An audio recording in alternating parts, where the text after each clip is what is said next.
Welcome to Bonesaw Poker. I'm Brad, and here's another edition of Live Cash Poker Stories. Let's get into it. Are you being bluffed? So let's talk about that. Now, I play live 1-2 cash here in the Tampa area, and I think I bluff more than the player pool does, but I don't know that for certain. Now, according to Alexander Fitzgerald in one of the books that he wrote, he said that 20% of players bluff on the river. And I don't think it's that high. I really don't. At least not in low stakes. Maybe in the higher stakes. I would guess that it's like 10% or less.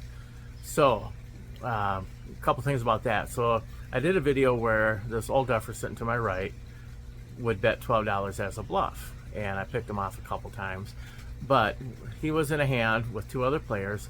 I wasn't in the hand, and the flop had he had pocket tens. He 3-bet it pre, had two callers, and I think they were like 300 effective, roughly 300 bucks, and so 150 bigs. So he c bets, and there's an ace. It's like ace 7 9, and so he c bets and both people call, and the turn is an 8, so now he has open ender. He bets again, one guy calls, the other guy folds. The river is a queen, and old duffer jams it in, and the other guy tanks.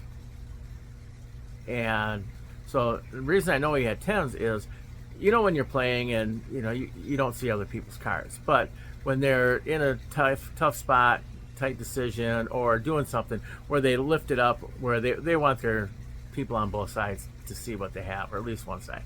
So I mean, he made it obvious that he was showing me his hand, so I knew he had pocket tens. And so this was, I was bluffing with an ace up there, which is dangerous on low stakes because people don't like to fold an ace. And so the other player tanks and tanks, and finally folds. And old duffer said, good fold, good fold. And then he said ace queen, and the other guy, didn't want to answer. So we get into the next hand, and the old duffer asked him again, ace queen, and he's like, yeah. And so I mean, that was a pretty amazing laydown. So but I just don't think there's a lot of bluffing going on, which gets me to the point of, if there's so few bluffing situations happening in low stakes, should you never bluff catch? Should you just always figure they have value of some sort? Now, there are people that will overvalue a pocket pair. I've seen that happen where pocket jacks can't let it go against ace. There's an ace on the flop, and pocket jacks triple barrels against a guy who's got ace king, where people will overvalue their hand. They're not bluffing. They're just they flop top pair and they're tripling it off. Or where I get caught bluffing is they'll flop top pair, turn, let's say it's a 10-8-4 and they got king 10, and so they flop top pair. There's a queen on the turn. They can't believe that I could have a queen, or a better 10, or anything better than what they have, and they'll call all the way down. I'll triple barrel off, and then the flush completes on the river, and they won't let go. They flopped top pair and they're not letting go, and dummy me is tripling off into them.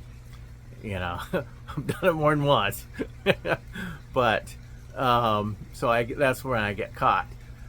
So that's the whole thing of this video is, what's your thoughts on when playing live 1-2, 1-3 cash, that should you just never bluff catch because so few people are bluffing?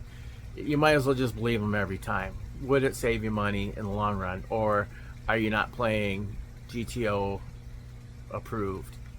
So put down in the comments your thoughts. Don't forget to like and subscribe, and we'll see you in the next video. For Bonesaw Poker, I'm Brad. Thanks for watching, and remember, everything you want is on the other side of fear.